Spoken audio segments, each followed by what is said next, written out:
You got 120,000 calories of butter right there in your ass. You don't need it in your coffee.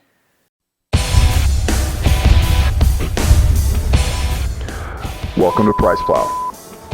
What's going on YouTube and Price Plow Nation? My name is Mike Roberto and I'm the founder of a tech and media company known as Price Plow, where we cover the dietary supplement industry, but also get a lot into diet research and lately food research. Now, a lot of those who know me know that I have been a low carber for quite a while, but I've been in and out of the keto diet or the state of ketosis for about the last 3 years or so. And I've had really three major waves or stabs at what we can call the keto diet. And we'll get into defining that later. But after this third time, I feel like I've kind of finally figured it out. And I wanted to really throw down my thoughts in general on the keto diet. Or pretty much like, I guess we'll call this the keto diet review, because I have a whole lot of things to say. So if you're looking for a very real, a very honest, and a research-backed, but semi-opinionated thought on the keto diet, then this is the video. It's gonna be a long one. So please grab a seat and join me, because I wanna tell you everything that I've learned over the course of time, where I think the community's gone wrong, where I think the future is heading, and some of the things that I plan on doing next, because this is something that I am very passionate about.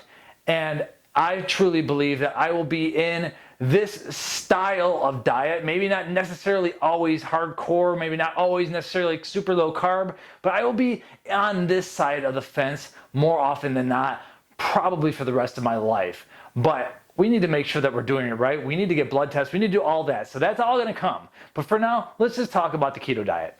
So first and foremost, we need to set something straight here. And that's the fact that there is no the ketogenic diet. There is no the keto diet. Someone says they are on the keto diet, that kind of doesn't make sense, because everyone's keto diet can be different. The ketogenic diet, or more properly, a ketogenic diet, is any type of dietary strategy that yields the production of ketones or ketone bodies. And essentially, this is a completely different metabolic state that enables you to run primarily off of ketone bodies, which either come from your own body fat stores or from diet, rather than running off of carbohydrates from diet. Now, while it's true that the body does require glucose and carbohydrates, there is a very important distinction to be made. And that distinction is that your body, while it does require glucose and carbohydrates, it doesn't require them from diet. You see, when you drop the amount of carbohydrates in your diet, if the carbohydrates are potentially causing problems, and we'll talk about all that, when you drop it, your liver is able to make just the right amount of carbohydrates that the rest of the body needs. It's called gluconeogenesis. Glucose being generated from the new. So basically, a ketogenic diet is really one where you force your body into a different metabolic state where it's primarily running off of these ketone bodies. And that is done by severely or highly restricting your carbohydrate intake. So there's basically three ways of getting into the state of ketosis. The first is by basically starving yourself, or fasting as we call it. If you spend, a typical person, if you spend, I would say 3 days, maybe up to 5 days if you're really quite, full of sugar, but basically in about 3 days of not eating anything, at some point your liver is going to be, and your muscles are going to start being depleted of their glycogen stores or their stored sugar levels, and you're eventually going to run out of easy to access carbohydrate, and eventually, as your brain and body need energy, it's going to have to flip a switch and it's going to have to get into ketosis. The second way is with eating, but when eating a very low carbohydrate diet. Now, a very low carbohydrate diet definitely depends on the individual. It depends on how active you are. It depends on how big and muscular you are. And it depends on what type of exercises you partake in. So someone who trains a whole lot, they can handle more carbohydrates and then flush them out really quickly, versus someone who is perhaps pre-diabetic or diabetic or just very insulin resistant, which we can get into later. That type of person, they really can't handle a whole lot more carbohydrate. So by ultra restricting carbohydrates, eventually you're going to get into that state. And finally, the third way of getting into ketosis, and this may happen, you may kind of be in and out of ketosis, become a little bit flexible in ways, is if you just eat too little in general. and you don't have enough carbohydrate to produce the amount of like sugar that your body is requiring, eventually it'll also on occasion flip into the mode of ketosis. Now that sometimes gets dangerous though, because you kind of run into this up and down roller coaster. But in general, once you're depleted of sugars, once you're depleted of carbohydrates, your body realizes I need to get my main energy source from something other than sugar, because it's no longer sitting right there in my bloodstream or in my liver. And then it'll eventually turn on the engine to start producing ketone bodies. It gets those from your body fat stores or from your diet, and then it uses those for energy. The mitochondria, or the powerhouses in our cells, are fascinating, and they can handle both types of energy. But so many people, ever since they were fed that first bottle of formula, they have basically forgotten what it's like to be in this alternate state, because we are constantly throwing carbohydrates at ourselves. And that just doesn't work for a lot of people. But what's awesome is that our bodies are capable of this entirely different state, and it doesn't really require carbohydrate at all. So what you'll notice in that explanation is that not a single time did I mention dietary fat. And that's the first big misconception that we need to cover with the ketogenic diet, is that a lot of people think the ketogenic diet is a high-fat diet. And while it may be, it isn't necessarily. To get into the state of ketosis, this alternate metabolic state, which happens to be very high energy for a lot of people, very healing for many people, to get into this state, it's not necessarily all about eating more fat. It's really mostly about restricting carbohydrate. And when you do that, of course, fats are going to go up, but more importantly, protein should go up. And that's something that we're going to have to talk about. So realize that a lot of people have different sweet spots. And so what my perfect ketogenic diet, which is very high in protein, very high in meat and eggs and fish, doesn't necessarily make for the ideal ketogenic for you, which may be higher in fattier cuts. Or maybe you could handle more carbohydrate than I can. But they're all different. There's no the ketogenic diet. And it doesn't necessarily revolve around being a super duper high fat diet. But it is definitely going to be higher fat than what we've been eating in this country over the last 30 or so years. But in order to get into the state of ketosis, to become ketogenic, the fat number doesn't matter as much as the carbohydrate restriction. So that's a very, very important thing to note. It's not all about eating mayonnaise left and right. That's dumb. You already have 2 buckets of mayonnaise right there on your butt. Why are you eating more? So that's kind of what I'm starting to learn here. And that's what a lot of people are doing wrong, including myself. So regardless, this type of dietary strategy, the whole idea is to get our body running on something other than non-stop carbohydrate, non-stop glucose. Because a lot of us have trouble moderating our carbohydrates. We have a lot of trouble riding the roller coaster and needing meal after meal after meal because we can't handle our energy levels. And eventually, when we overload and oversaturate ourselves with this glucose and with this carbohydrate, a lot of bad things happen. And I'm talking about not just physical problems and skin problems, but I'm talking about even mental problems. So at this point, you might be asking, like, okay, so what's the point? Like, we're both still here, we're both alive and everything. Well, this guy's in a different metabolic state and he doesn't use carbohydrates as much. What's the big deal? And my question back to you is this. How are things going? How is your body working for you? This is the one body you have in this life. Are you working with it, or is it working against you? How are your energy levels? Is your skin clear? Are you sleeping well? Are you ever in pain? Are you fat and tired? Are you happy? Because for a whole lot of us, and I mean a whole lot of people, when we open up to this whole different world of running off of ketones, and I'm not sure if it's the ketones that are great, or just getting rid of the toxic carbohydrates. Not all carbohydrates are toxic, but a lot of them are, and we can talk about those. Just getting rid of so much of this crap out there, a lot of that crap that's packaged with other bad crap. Just by getting rid of that, there becomes eventually the switch flips. And it is, I don't want to use the word magical, but it's nearly magical. Where all of a sudden, you need less medication. all of a sudden, your skin clears up. All of a sudden, things start operating a little better. All of a sudden, you don't need that nap in the middle of the day. All of a sudden, your caffeine intake dramatically goes down.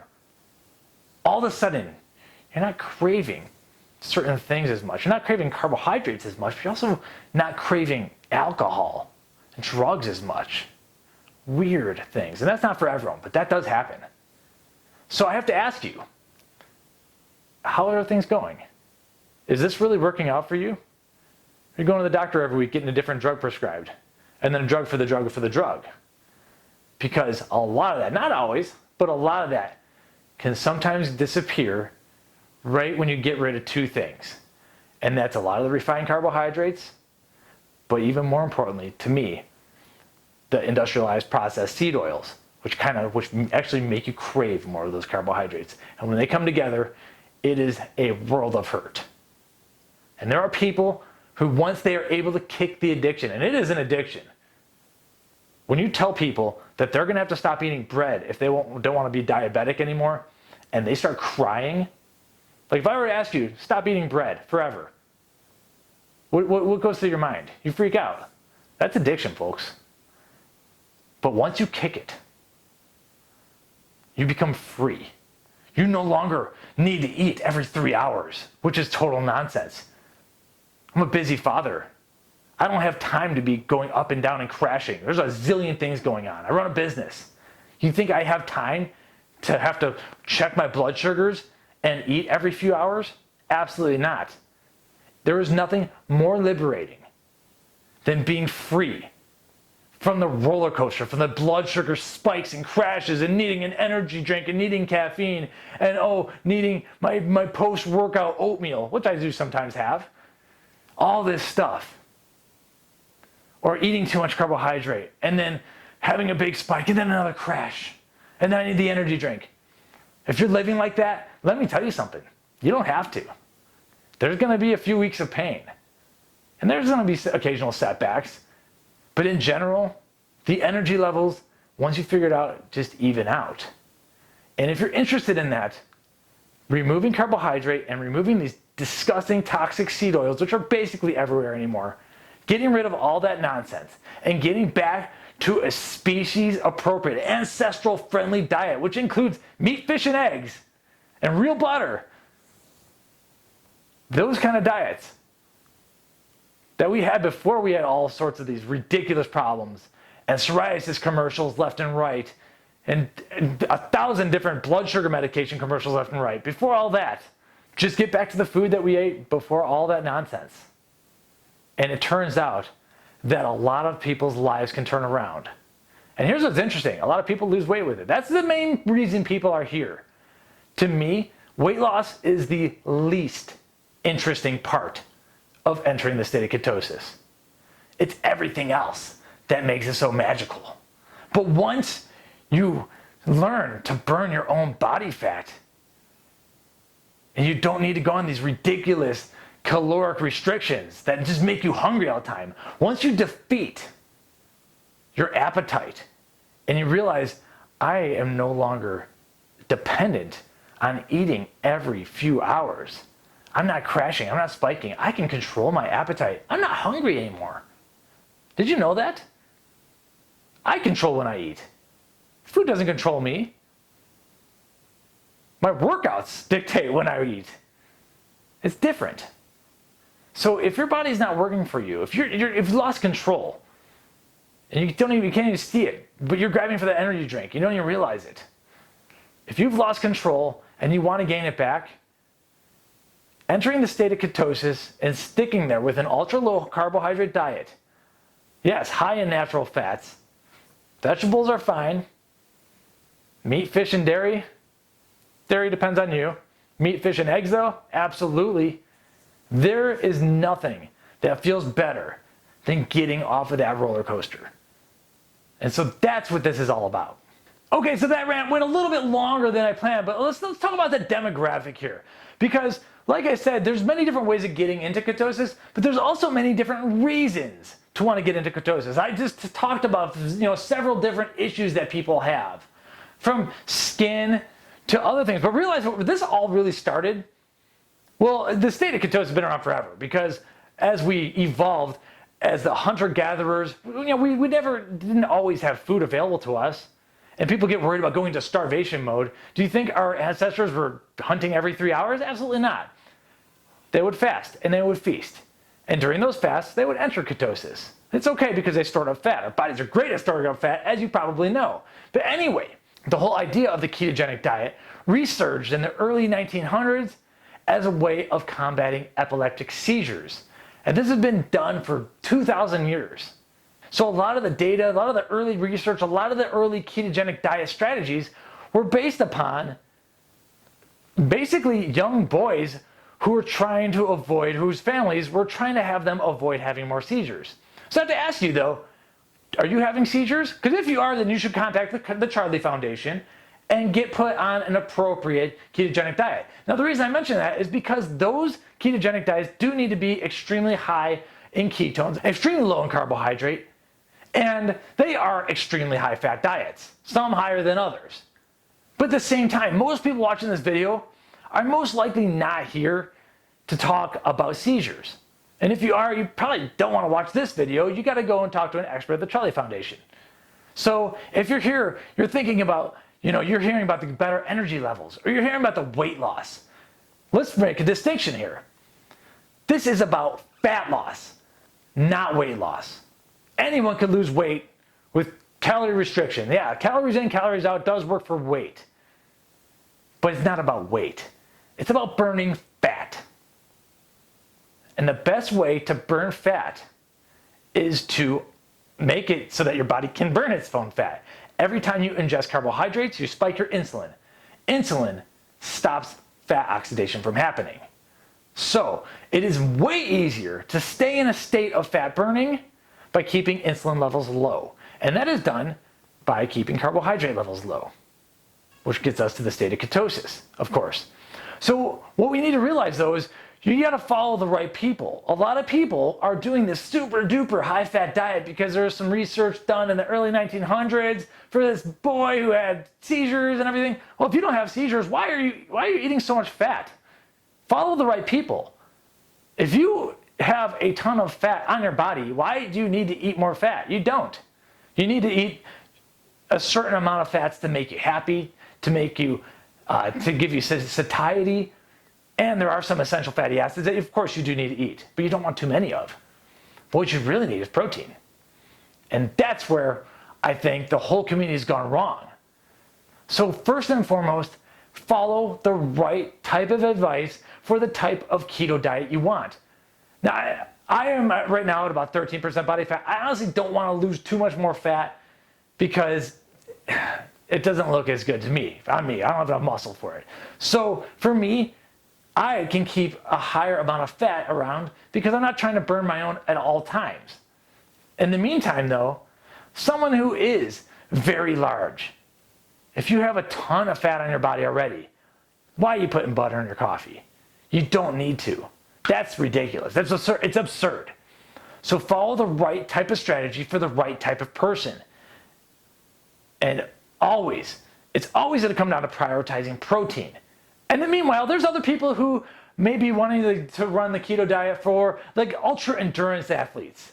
Someone who's running 100 miles, and you're probably not watching this video, but if it's someone who's running 100 miles, they got all the energy, they got 100,000 calories sitting right on their body. Why are they drinking sugar packets all day? It's like not even feasible because you'd have to carry it for 100 miles. You know what you can carry? You can carry your own body fat. So that type of person would have a different type of diet as well because those people still, given like ultra endurance, they're able to handle a ton of carbohydrates and still be in the state of ketosis the majority of the time. They want to be metabolically flexible. They're able to handle carbohydrates, but flip the switch right back, and once they're out of carbohydrates, they're back to fat burning mode, and they're able to do both.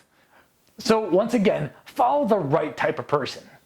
Meanwhile, a lot of people just love the mental clarity aspect of it, and that's really where I come in. And for us, there's a lot of us who keep a moderately high type of fat, but also do a lot of intermittent fasting. It turns out that our brains are really, really clear when we are not completely fed. Now, I'm not saying fasting for more than like 3 or 5 days. I think that's gotten a little bit absurd. But But when you get used to eating in, say, only an 8-hour window or even a 6-hour window, and you're not eating for the other 18 or 20 hours of the day or something, or something similar to that, you start seeing that those times when you're not eating, they become very, very, very productive. And a lot of people like that. Well, those are times when you're starting to generate more and more ketones, which the brain just happens to love. Yeah, of course, the brain loves sugar too, but once it's all used, guess what? It's addictive. It wants more. And then you're on the roller coaster, and eventually it gets mismanaged. Ketones, it's a far smoother sail, and your body, your liver, will generate just the right amount of glucose that the rest of your body needs. So you don't have to make any crazy estimations. It's actually one less thing to worry about. Don't need to worry about sugar. My liver can handle it. And for half the day, I don't need to worry about eating. I got plenty of fat on my ass. That's the kind of thinking that I want you to get into. You no longer have to be beholden to food, to carbohydrate, to snacks. Snacks? I don't snack. I eat 1, maybe 2 meals a day. That's all you need. Now further, I gotta throw out just a little bit of shade out there because there's a lot of people, all the hot and famous influencers out there, not all of them, but a lot of them, they're on steroids. And let me tell you something.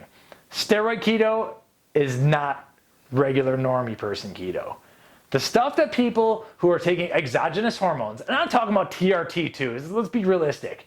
Testosterone replacement therapy, steroid people, they can eat a whole truckload of crap and still be metabolically fit.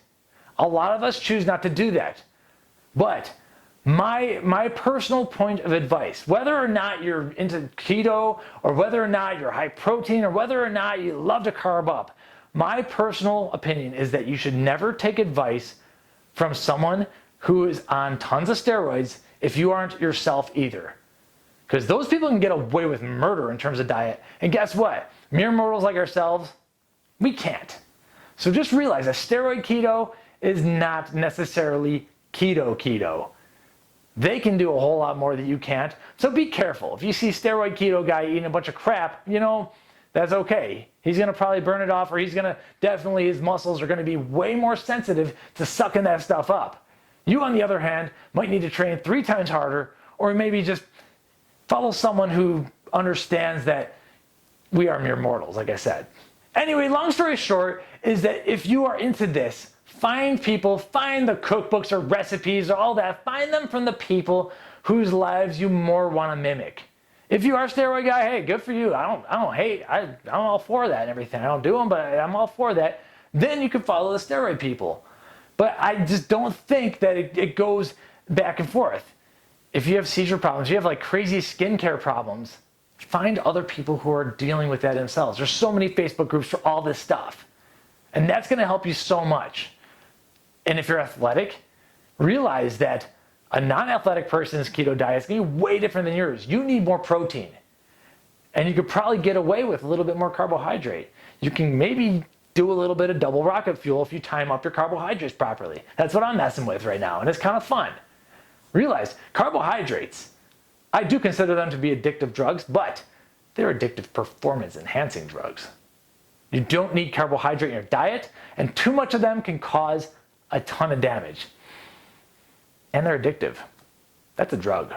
That's a story for another video. Anyway, follow the right people. That's a big piece of advice because not everyone's keto diet is the same, and you do need to kind of tweak. Hey, for 40 years you've been doing this. You've been running off of sugar and donuts. It's going to take some time to figure it out. For me, it took a couple years to realize, hey, I need a hell of a lot more protein than what a lot of the regular people recommend. And you know what? That's awesome because I like meat. So at this point, I kind of want to talk about my personal journey, but it's typically the kind of the standard thing. Maybe we can make it a separate video. Pretty much, I'm an Italian-American fellow, been swimming all my life, but always, I still got the love handles and everything, but always able to put on fat so easily. And sadly, I grew up in the 80s and 90s, and it was carb all the time. Carb loading before swim races, carbs before this, carbs before that. Nonsense. At least you young folks now, you get to realize that it's about protein leverage and not necessarily carbs everywhere. Carbs can be spotted in when needed. But it's not all about carb loading for what, a 50-yard race? Are you kidding me? That's the dumbest thing I've ever heard. So anyway, at some point, they say, at some point you can't run from your diet. I was no longer able to swim away my bad diet. And the body fat started accumulating. I was entering the workforce, wasn't as active, but I was still very active, but body fat was starting to accumulate. And I was so lucky. When I started launching Price Plow, I was looking at other blogs out there to see what to model. I found Mark's Daily Apple, Mark Sisson. And he has this article on insulin resistance and diabetes. And I had just come home from Cleveland, Ohio after a huge carbohydrate fiesta, feeling like crap for like 10 days, like literally 10 days to get back to semi-normal, like my normal at that time, which was fat normal, and skinny fat. And I was like, this guy's got a point. I'm gonna try his 30-day challenge. So I took the paleo challenge, and within about, I would say 10 to 15 days, sold. I never felt better. But that entered a phase of my life where I was living on the beach and I was so insanely active. Surfing, swimming, playing volleyball, working hard, playing hard, drinking, yes. And I think at that time, I was in and out of ketosis a fair amount because I wasn't really hooked onto carbohydrates or anything. But during that time, I was very, very active. So I can get away with a whole lot. So some of the research started opening up. And people are starting to realize, oh, wow, okay, if we take this one step further to high carbohydrate restriction, to this whole state of ketosis, look at what happens here. And even just over the past decade or so, the staggering amount of research, whether it's with mental issues or diabetes or fatty liver disease or weight loss, all these things, skincare, the research has piled up over and over and over to the point where you're no longer able to ignore it. And eventually, I jumped in, and I'm going to be dead honest with you. I didn't care about being in ketosis at first. I cared about being able to review supplements that were dedicated for the keto dieters. I saw it coming. There's a lot of very intelligent people. When Patrick Arnold, Mike McCandless, Bruce Neller all talking about the same thing, I jump in. So I started reviewing these supplements, and the supplements turned out to be the least interesting thing about it. What's interesting is all these awesome studies showing carbohydrate restriction. All these people getting off of their meds, lowering the amount of insulin they need, saving a ton of money. That's the interesting stuff out there. And so the whole community started realizing, okay, there's something big here. There's something very big here. And maybe we should have known about this earlier, but hey, thank God for the internet.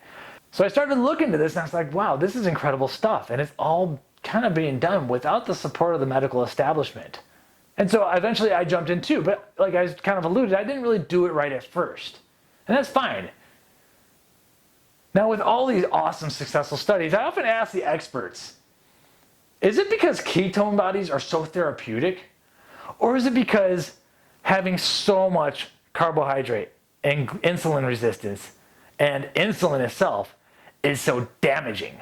Which of these two is leading to so much medical success with these ultra low carbohydrate, ketogenic, and even carnivore styles of eating? And usually the answer is kind of mixed. It's a little bit of both. And I think the spectrum depends on what your disorder is. Sometimes insulin is just wreaking havoc, cardiovascular disease. I truly believe that. Sometimes for energy levels, it's just the whole blood sugar roller coaster. And sometimes with weight gain and obesity, it's a two-factor combination of the insulin spike and the blood sugar, but then you're adding in the processed junk and the addictive seed oils and all that coming in together. So it's a fats plus carbohydrates combination. My feeling is this: you didn't get obese eating protein and fat. You got obese eating carbs and fats together. They don't go together. They're rarely together in nature. So there's something to it. Is it necessarily the ketones? Maybe, maybe not. Is it necessarily the reduction of carbohydrates? That's definitely a part of it. I think it's a blend. There is something special to ketones. And I kind of, at this point, almost feel bad for the people who are so stubborn and so addicted to carbohydrates that they refuse to ever enter this state of ketosis. Because when you let your digestive system just rest, you let some of your insulin-clearing enzymes perform their secondary functions. you get some amazing, amazing results. But at the end of the day, it really doesn't matter what's driving all the sickness. It matters that we know how to get rid of a lot of it. And the fact of the matter is that we do. And I'm not the biggest carb hater, but there are a lot of people.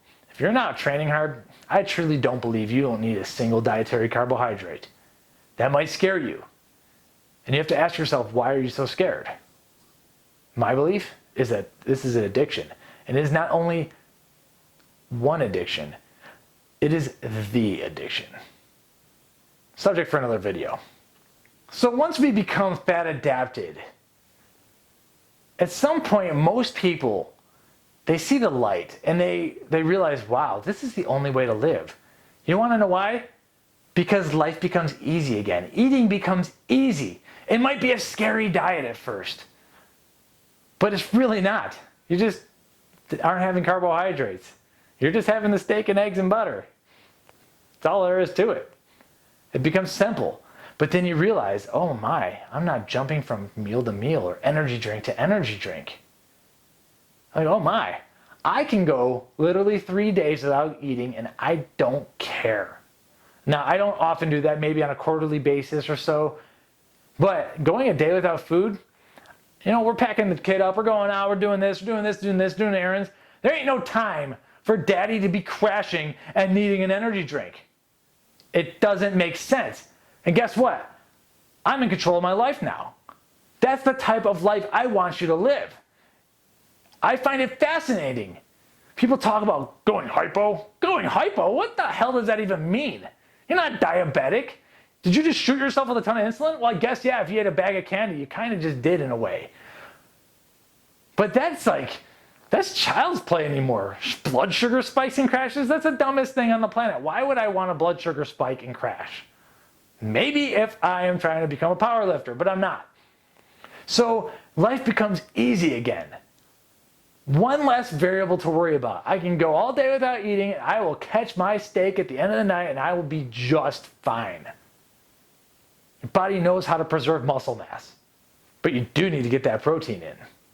So what's most interesting is when you eliminate these carbohydrates, and I say you, I'm talking about like the general you, but I'm talking about myself really. When eliminating carbohydrates, but more importantly, and I talk about this a lot, when eliminating the industrialized processed seed oils, which drive hunger. High in polyunsaturated omega-6 fatty acids, highly inflammatory. That stuff's the real killer, not the carbohydrates. I'm just putting that out there. But when you drop both of them, something happens where you're not as hungry anymore. Unless you really earn that hunger and you go and work out. Then that's how I can go 3 days without caring. You think you're hungry. You don't know hunger. You don't know hunger. You know addiction. I'll give you hunger. So eventually, you get control of your appetite and you're able to make sound dietary decisions. You're able to wait it out. You feel good, you're productive, put the kid to bed, and then you can make that big old steak. Or you wait to eat dinner with your family. I'm not a believer in fasting and not eating with your people. But the point is, you're able to make sound dietary decisions because you're not freaking out about this blood sugar number, which you might not even realize is happening. Wear a constant glucose monitor. Yes, it's prescription based. It's very expensive. You will learn so much. It's staggering.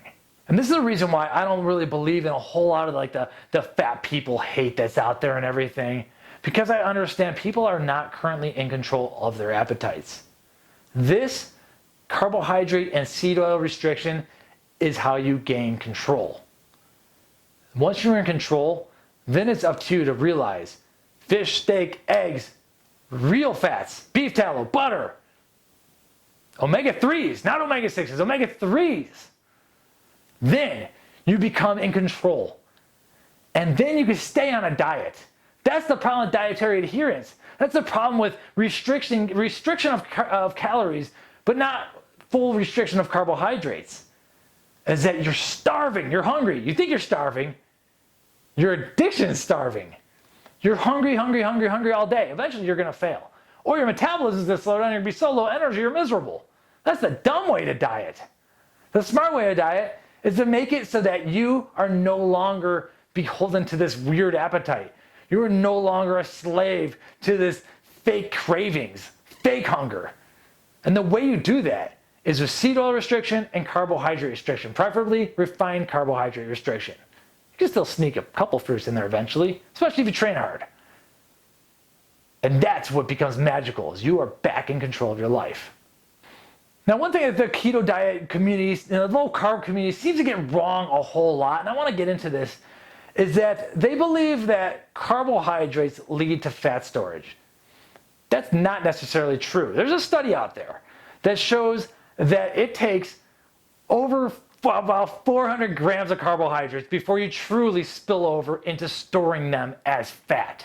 The carbohydrates typically get stored as glycogen. Over the course of time, though, if you keep slamming yourself with carbohydrate after carbohydrate after carbohydrate, your body's not going to have anywhere to put them. And that becomes a problem with diabetes. But in terms of actual fat storage, it's the carbs-fats combination. Even worse, they're these seed oils I'm talking about. And when I say seed oils, I mean canola oil, corn oil, soybean oil, sunflower oil, safflower oil, linseed oil, cottonseed oil. And even, I don't even know if I trust a lot of the olive oils. I think they're kind of spiked with that stuff. I know that lard's kind of spiked with a lot of stuff, or it used to be historically. So I stick with the beef tallow and the butter, maybe, and then coconut oil I like. But anyway, carbohydrates don't necessarily lead to fat storage. We need to get this distinction proper. But the carbohydrates which spike your insulin, they prevent fat oxidation. So you take the carbohydrate. Let's think about some of the most bad for you foods. Ice cream, pizza, chocolate, chips or crisps if you're in the UK. Carbs and fats. You spike your insulin and then you drive the fat right into the adipose tissue.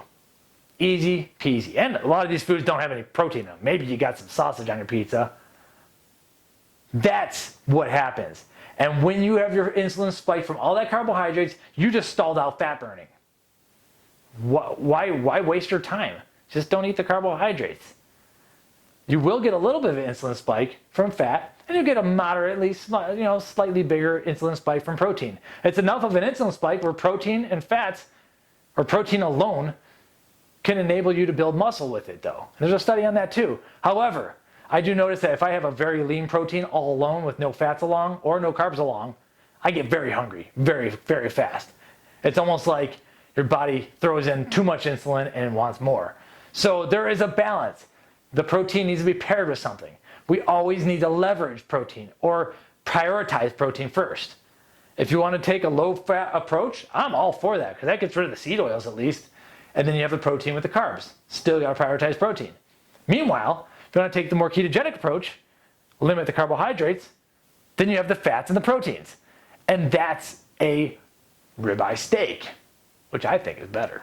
But anyway, realize that carbohydrates are kind of like the ignition for fat storage, but they aren't necessarily you're not really storing the carbohydrates as fat unless you're going bonkers, which a lot of people do. It's the carbs-fats combinations. I try to keep them separate. And with a well-constructed keto diet, you could do that too. So the point being there is I'm not necessarily anti-low fat. If anything, I love the idea that low fat keeps away those disgusting seed oils. Because not all keto dieters understand that. If you're on a keto diet using soybean oil, unhealthy. You're still going to be inflamed. You're still going to have butt issues. Meanwhile, like I said earlier, you didn't get obese eating too much protein and fat together. You got obese eating the carbohydrates and the fat together and possibly not leveraging enough protein. The only way out of this, the only way out of obesity, in my opinion, is to undo and do the complete exact opposite of what got you there. No more seed oils, ultra carbohydrate restriction, or at least low carbohydrate restriction.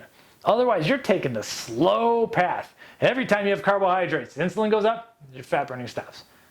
Okay, now I can burn fat overnight. Oh, breakfast, oatmeal. Stop burning fat. Let me wait. Oh, lunchtime. Why are you eating a carbohydrate? Every time you do this, every time you spike your insulin, go get a constant glucose monitor and watch your blood sugar go up and down. Every time it's up, you ain't burning fat.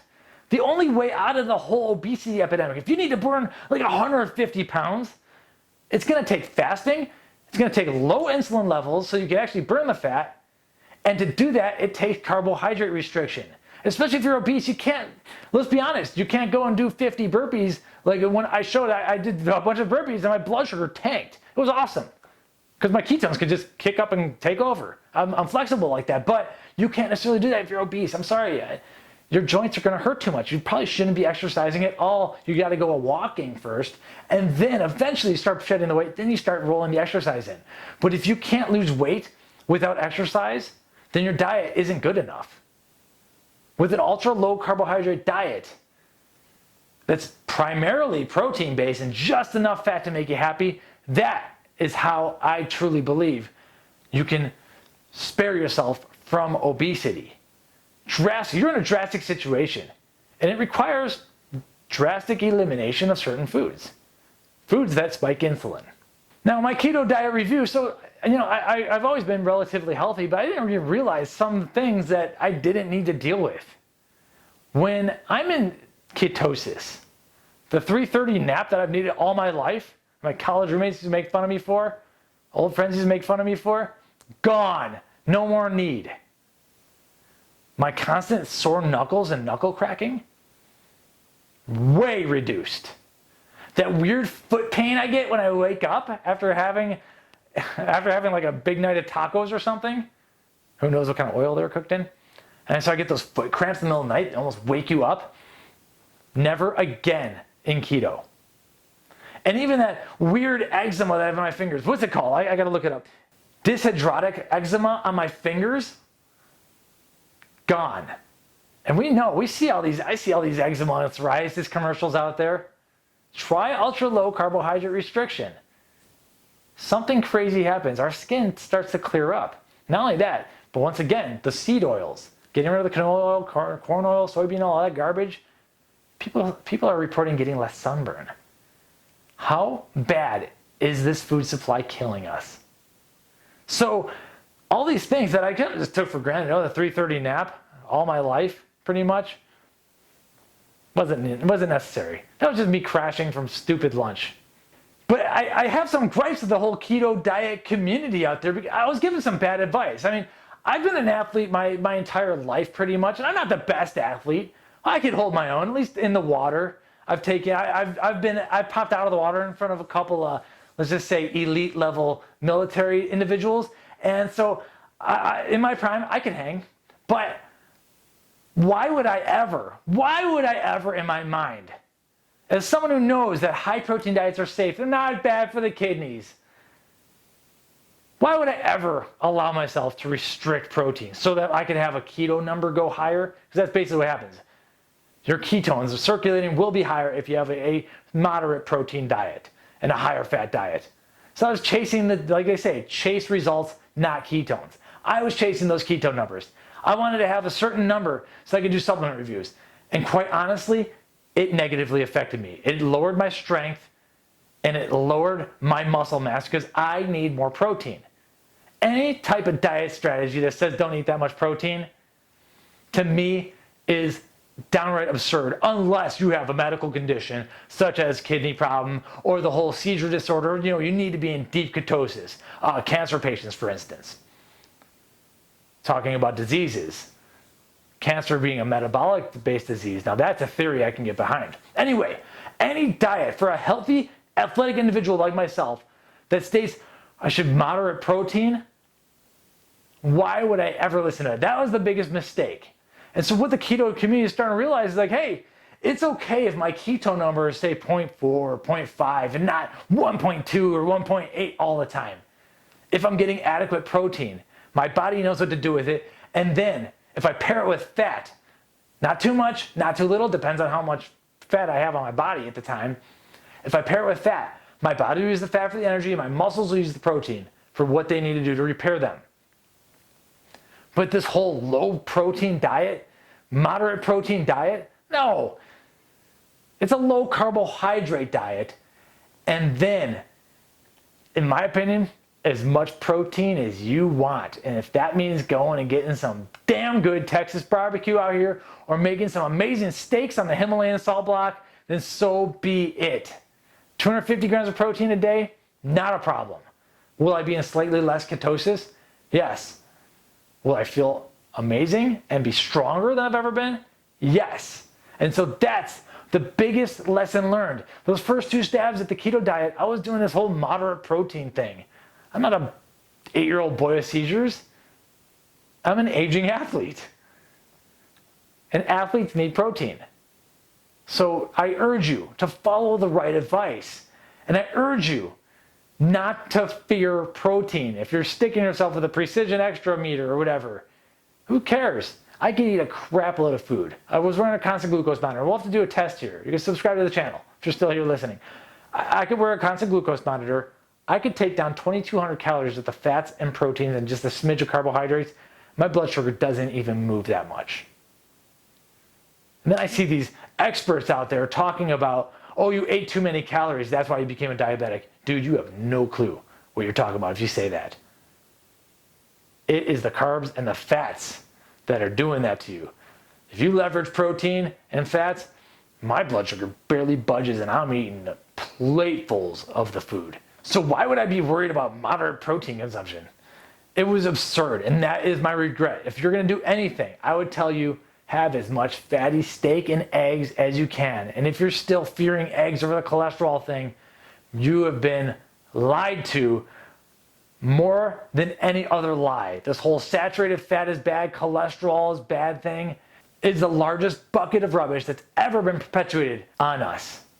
There was a whole debate back in the 50s and 60s. Is it sugar or is it cholesterol causing heart disease? And we chose wrong. So to give a little bit of an example about what I'm talking about regarding the ideal ketogenic diet for me, let's throw some numbers around. And I'm gonna sheet off my notes here. So for instance, like the typical keto diet is 75% fat, 20% protein, 5% carbs.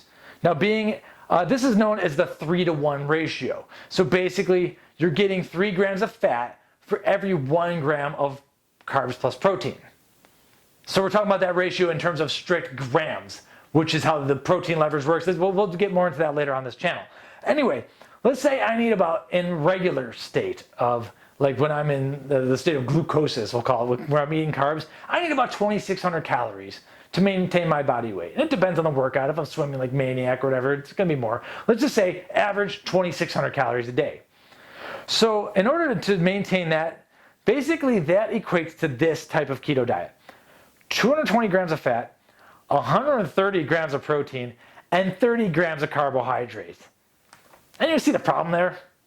That is a pathetic amount of protein for someone who claims to be athletic. And that's kind of the BS that I was pulling for a little while. In my opinion, that's like the bare minimum amount of protein. And if you're trying to do anything athletic, 130 grams, pathetic, like I said. So yeah, those numbers definitely get me into ketosis. Oh, ketones flying all around. I'll eat some of that butter, and that butter turns into beta-hydroxybutyrate, which is the main ketone body. And yeah, you stick yourself with a finger and put it in the precision extra with your ketone meter. Yeah, your ketones are gonna be through the roof. Who the hell cares? Seriously, what's the point? You're losing muscle mass, or you're not gaining any muscle mass. 130 grams of protein. I can do that in one meal now. So there's 2 things I wish I'd known about that. First off, when I'm in the state of ketosis, and this is called metabolic advantage, 2,600 calories ain't enough. Because first off, this whole calories thing is really a bad estimation. It's based on a bomb calorimeter, a little machine that's counting how much heat's giving off. When I'm in a state of ketosis, I need way more energy in order to not lose weight. I lose weight so easily in ketosis, it's not even funny. 2,600 calories, I'll be losing like half a pound a day. Not good. Because I think some of that definitely was muscle. So first off, keto time machine, I wish I knew. At least 2,900 calories in keto. And even then, depending on the workouts, I still might be losing. As I'm gonna try to do a little bit of a meat-based bulk, we're gonna be over 3,000 for sure. Depends on if I'm swimming, way more than that. Second, even if I move that 75%, 20%, 5% equation into the 2,900 calories, that's still a pathetic amount of protein. So for me, a 75% fat diet is absolutely ludicrous. If I had the keto time machine, I would go back and basically strangle myself, punch myself in the face and be like, dude, why aren't you eating protein? You run a website selling protein. You know how healthy it is for you. You know that high protein diets, given that I have no kidney issues, you know that it is not going to cause any problems because you want a number on some meter to look bigger. Pathetic. And thankfully though, over the course of the last couple of years, since I've wanted to make this video for like a while now, the community's kind of finally figuring it out. And thankfully, it's like the guys like Sean Baker and the carnivore crew, and I'm not full carnivore, but I'm definitely on closer to that side of the equation. It's those guys who are like, yo, y'all need protein. And so thankfully, the whole industry's kind of realized, okay, if I chase the results and not ketones, chances are I'm going to be skewing towards a higher percentage of protein. Everyone's sweet spot's different. Athletes, I think, are going to be higher than these BS numbers that I'm doing. 75%, 20%, 5%, garbage. And then I got to be honest though, we had another situation, and this is another thing, I don't want to like insult anyone, but my wife and I, we went to the KetoCon here in Austin in 2017. And I didn't notice this, but Jill did. And she was like, looking around, she's like, no one here's sexy. No one here looks that fit. At that time, and I was like, you're right. The only person that was fit was someone selling some supplements, and they're clearly on gear. And the few people that were fit, Dave Feldman was coming on, he spoke, Ben Bickman. That guy, that's a researcher who knows how to train too. I love that guy. Other than that though, I wasn't that impressed. And neither was my wife. We go to these conventions, a lot of them are all steroided out and everything, Olympia, Arnold, all that. But we see people who are fit. And it made me realize, and I know there's a lot of like diabetic people at the KetoCon who are like not yet fully into it. They didn't understand. But at that point, in 2017, so much has changed in 2 years. It made me realize that the community really hadn't figured it out yet. And I was disappointed. And that's why I've kind of like delayed making this video. Because everyone was just like, honestly, if you would have transported me there, I would have almost assumed I was kind of at some like veganish conference if I just looked at the people. A lot of skinny fat going on. And I swear to you, it's because so many people were fearing the protein at the time.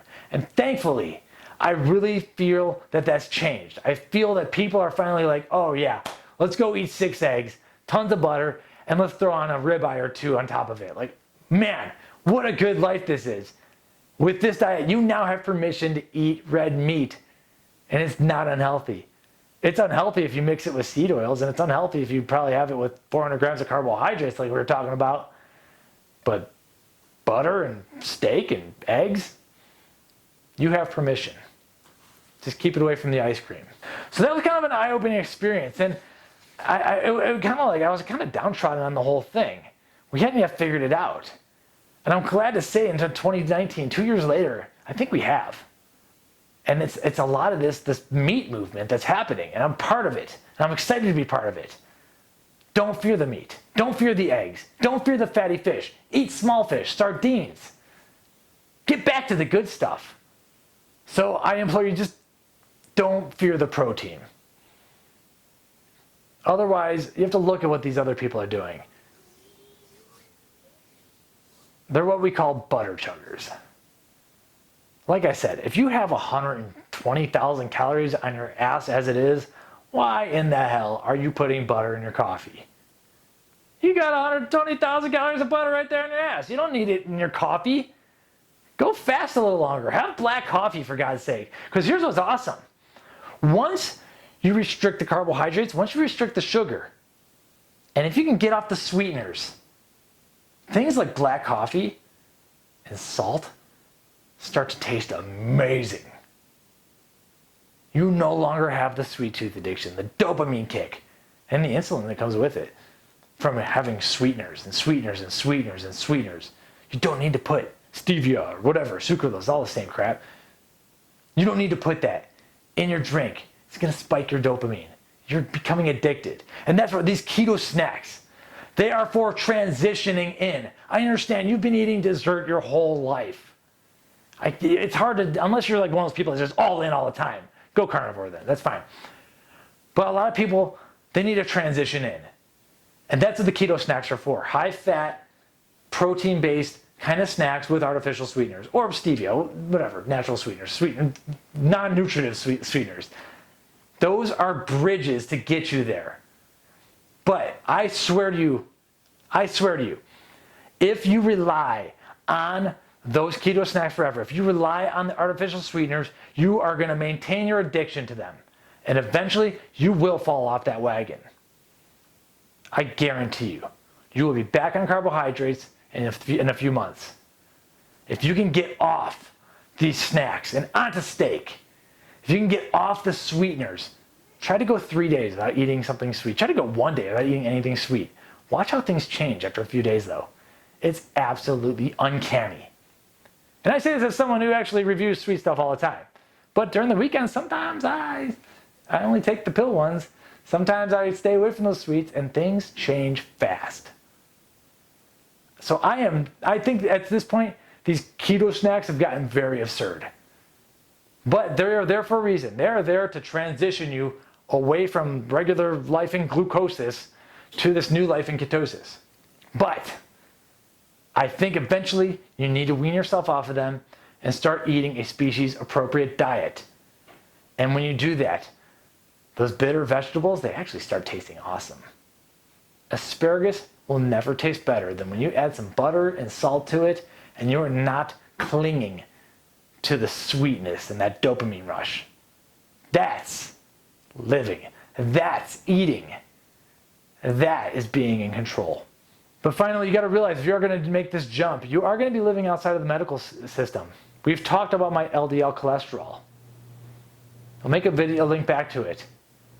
You're going to have to find doctors who understand the research. You're going to have to find doctors who understand that as long as my triglycerides are low, which they are, and my HDL is very high, which it is, and my insulin and blood sugars are low, and my HbA1c is very low, or at least in the right low range, and my waist to hip ratio, my waist to height ratios are all right, it's okay to have a slightly higher LDL cholesterol. You need to find a doctor who understands this data. Otherwise, you're going to be stuck outside of the medical establishment. For too long, a lot of people have wanted to go low carb, but they're afraid because of the cholesterol. Well, it turns out that the cholesterol is actually protective, especially if you have the low blood sugar and low insulin levels. You're going to be outside of the medical establishment.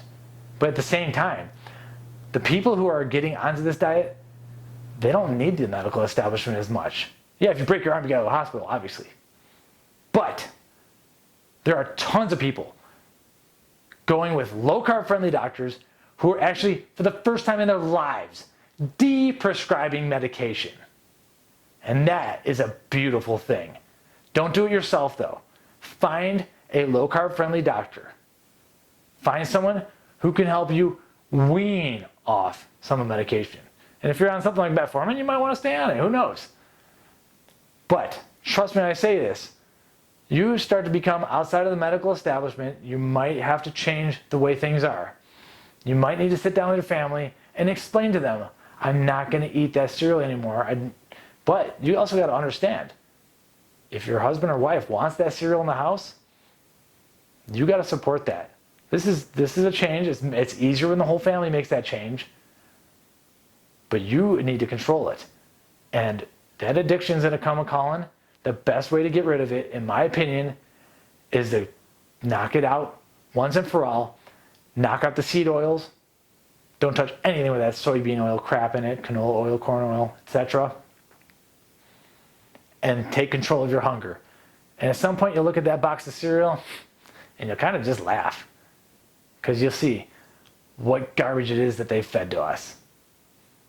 And at some point you might start asking some questions.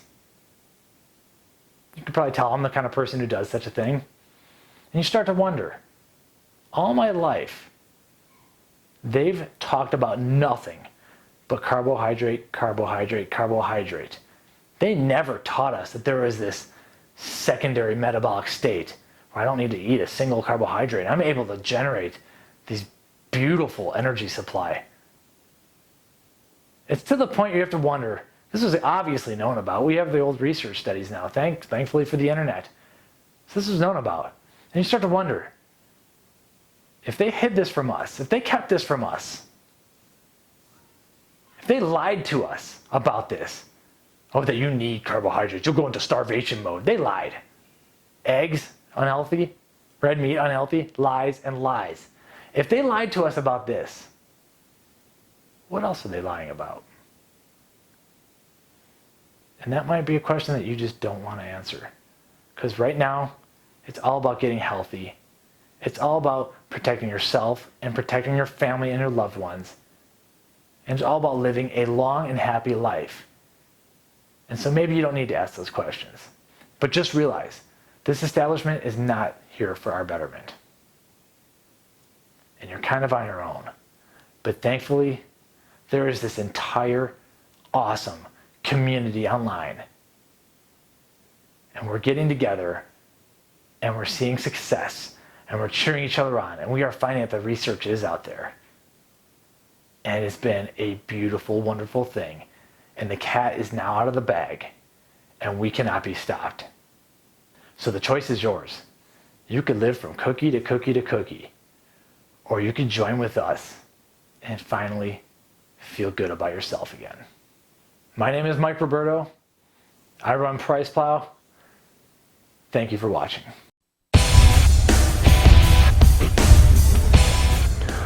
Welcome to Price Plow.